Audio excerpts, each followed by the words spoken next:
Bonjour à toutes et à tous et bienvenue dans votre magazine quotidien Smart Éducation.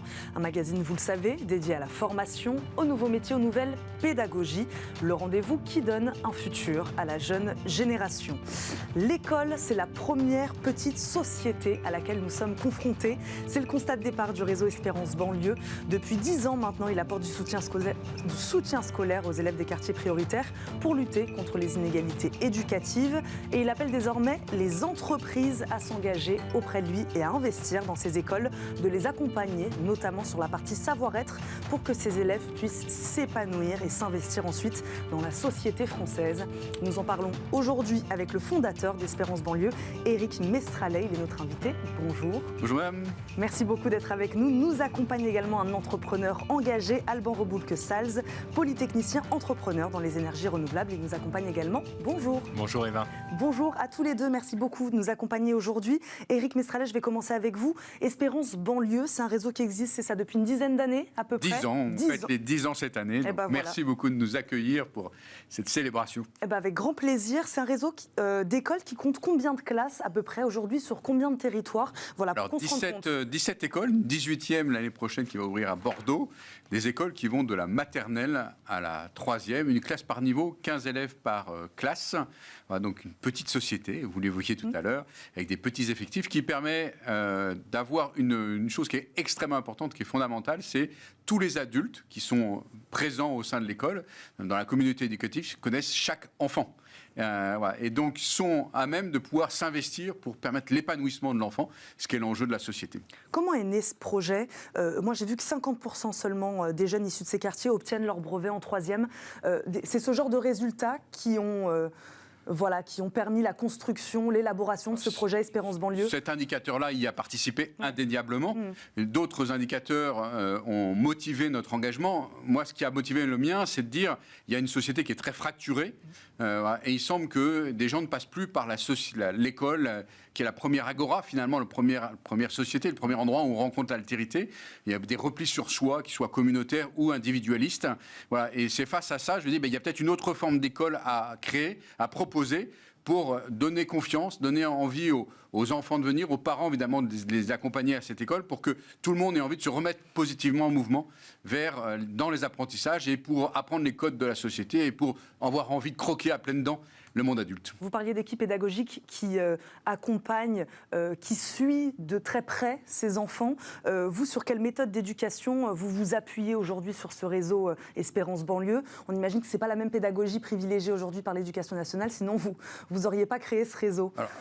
Alors oui, la première chose, c'est les petits effectifs. Oui. Donc ça permet d'avoir une attention à chaque enfant, même parce qu'ils ont chacun une forme d'intelligence spécifique. Il faut pouvoir les prendre en compte. Ils ont aussi quelquefois des contextes qui ne sont pas faciles et qu'il faut savoir prendre en compte, accueillir gentiment et ne pas se figer dans des situations, dans des rapports face à face, qui est trop souvent la défiance qui se crée aujourd'hui dans les écoles publiques.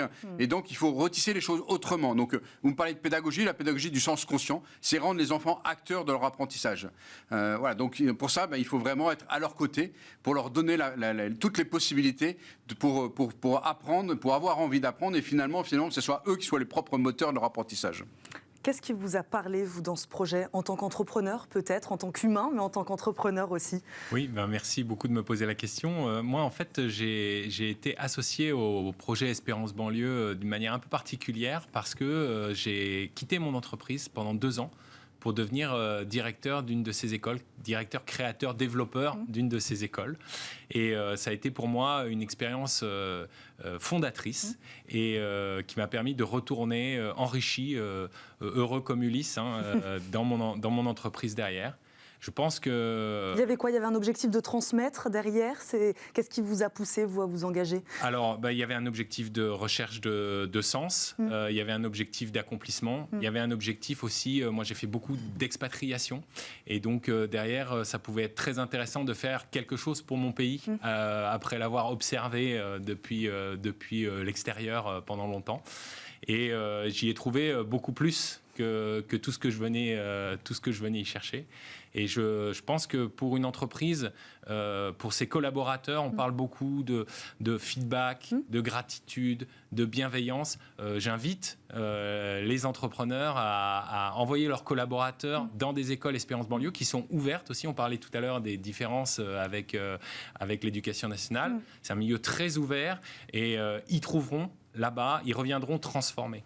Et imaginez par exemple, si vous voulez faire un team building, imaginez que l'an dernier, vous pouviez participer aux Olympiades, 400 élèves qui venaient des 5 écoles d'Île-de-France, le major général de la Légion. Je crois qu'un team building comme ça, c'est quelque chose qui va marquer, qui va redynamiser les équipes pour un bon moment, quoi. C'est intéressant ce que vous dites, puisqu'en fait, l'élève apprend quelque chose, mais l'entrepreneur, lui aussi, il gagne quelque chose à s'engager aujourd'hui dans ce réseau. Les élèves, ils sont absolument sans filtre. Et donc, ils vous mettent le doigt, avec leur intelligence émotionnelle, ils vous mettent le doigt exactement là où vous avez besoin de vous améliorer. Moi, par exemple, quand j'étais directeur, j'étais responsable du cours FFRH, les sciences humaines, hein, si vous voulez. J'ai transpiré pendant des heures et des heures chaque semaine pour essayer d'expliquer ce que c'était que la liberté, ce que c'était que la fraternité. Et ça m'a marqué et ça m'a structuré pour le reste de ma carrière derrière.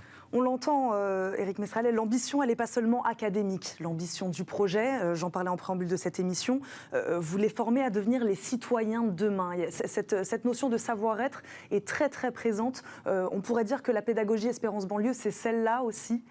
Complètement, la pédagogie, elle a 3 piliers, hein, une dimension académique, on l'a évoqué rapidement tout à l'heure, une dimension sur le savoir-être éducatif, et d'ailleurs c'est dans l'alliance avec les parents que ça se réalise, puisque c'est eux les premiers éducateurs, donc ça se fait avec eux, et c'est eux qui sont très demandeurs. Et puis il y a une dernière dimension qui est assez spécifique, c'est comment on apprend à l'enfant tous les codes de notre société pour qu'il ait envie de s'y investir et qu'il ne soit pas en décalage. Voilà. Et donc c'est à travers un modèle, donc c'est que ces 3 dimensions, mais qui se répondent l'un à l'autre, bien évidemment.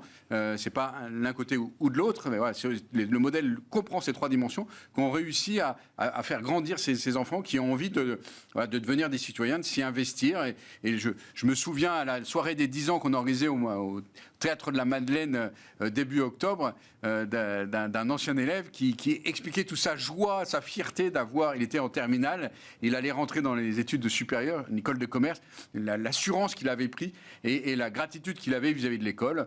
Quand on a un élève comme ça, un enfant comme ça, un pré-adulte, ou déjà un adulte, on sait que c'est gagné, il va contribuer positivement à la société, ce dont on a grandement besoin aujourd'hui. Pourquoi vous avez besoin des entrepreneurs aussi pour vous aider à faire ça ? Alors les parents payent 10%, 10 à 15%, ce qui n'a pas de prix, n'a pas de valeur, c'est important. C'est dans l'allocation de leurs ressources, qu'est-ce qu'ils confient pour l'éducation de leurs enfants. Donc ça, c'est une dimension extrêmement importante. Donc les entreprises s'engagent déjà financièrement. Alors ça, je parlais des parents. Et après, le reste, c'est justement la générosité privée. Et on a 80% de cette générosité privée qui est apportée par les entrepreneurs, les entreprises et quelques grandes fondations. Donc on a besoin des entrepreneurs pour nous aider à faire la démonstration de cette incubation d'un nouveau modèle, parce qu'on manifeste que quelque chose est possible. On évoque souvent les fractures de la société, le repli sur soi, l'individualisme. Là, on montre qu'on peut remettre positivement la société en mouvement. Le vivre ensemble n'est plus simplement qu'un mot, qu'un slogan, c'est vraiment quelque chose qui est vécu. Nous, on le pratique tous les jours. C'est un devoir qui est appris aux enfants. Il faut que tout le monde apprenne à vivre avec son voisin et fasse des choses ensemble, rendre service les uns aux autres pour pouvoir ensemble construire quelque chose de plus grand. Et pourquoi l'enjeu est d'autant plus important peut-être dans ces quartiers-là ? Pourquoi c'est important d'apprendre à ces jeunes-là à s'approprier ces codes, justement ? Parce que c'est ce qui va déterminer leur avenir aussi. Parce qu'il est moins présent, ces codes sont peut-être moins présents, et donc ils viennent nous voir en disant mais faites-nous découvrir ce patrimoine. Et quand on parle du patrimoine de la France, c'est pas simplement des pierres, des monuments, c'est aussi une gastronomie, c'est une géographie. Une élève de l'école de Toulon n'avait jamais vu la mer.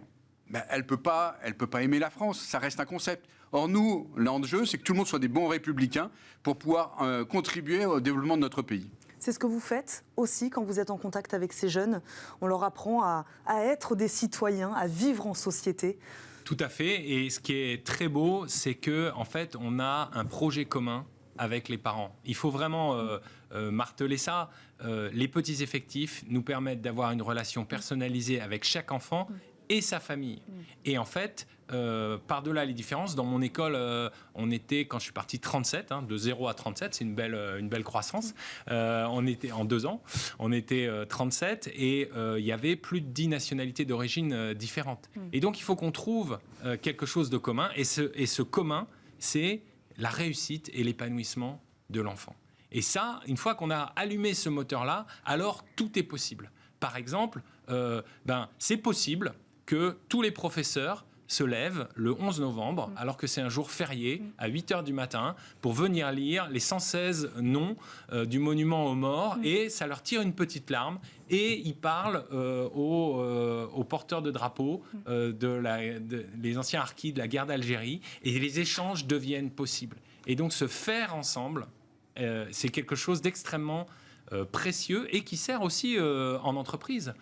Si on regarde, par exemple, pour les plus grosses entreprises, les objectifs de développement durable de l'ONU, Espérance Banlieue, ça contribue à au moins 4 de ces objectifs. Donc ça peut être aussi une incarnation concrète de la RSE qui parfois peut paraître un petit peu nébuleuse. Mais là, on a quelque chose d'extrêmement concret. Et encore une fois, allez dans les écoles Espérance Banlieue, venez voir, parce que ça transforme les gens qui y sont tout le temps, et puis les visiteurs aussi, ceux qui s'y engagent. L'appel est lancé. Combien d'entrepreneurs aujourd'hui vous accompagnent dans ce projet ? À peu près 200 entrepreneurs nous accompagnent, donc nous donnent de l'argent, nous mettent à disposition des compétences, nous permettent à des employés de venir aider les enfants, soit sur le temps méridien, soit sur le temps du soir, juste après l'école, pour la remédiation.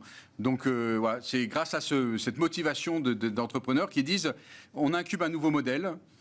On espère que ça va permettre d'éclairer des nouvelles voies pour l'éducation nationale. Donc nous sommes en train de discuter avec l'éducation nationale parce que peut-être que dans le cadre des discours de l'école du futur de Monsieur le Président Macron, lorsqu'il était allé à Marseille, quand il parlait de petits effectifs, quand il parlait du directeur qui devait recruter ses professeurs, c'était ni plus ni moins que des éléments qui caractérisent une école de type Espérance Banlieue. Donc voilà, ceux qui ont commencé l'aventure avec nous il y a 10 ans ont été ont anticipé des précurseurs, quelque chose qui va se faire maintenant, qui va advenir. Donc il est encore temps de nous rejoindre pour les quelques derniers mois avant que ça advienne véritablement, pour que vous ne soyez pas à courir après le succès. Merci de venir nous voir, venir visiter les écoles, et vous pouvez nous contacter en allant sur notre site Espérance Banlieue. Merci beaucoup d'être venu passer ce message aujourd'hui dans Smart Éducation. Et Éric Mestralet, je rappelle, vous êtes le fondateur d'Espérance Banlieue. Merci beaucoup de nous avoir accompagnés. Merci beaucoup, madame. Alban Reboulc-Salz, merci beaucoup également de nous avoir accompagnés. Vous êtes ancien cadre chez Total, c'est ça, entrepreneur dans les énergies renouvelables. Tout à fait. Merci beaucoup d'avoir été également avec nous aujourd'hui.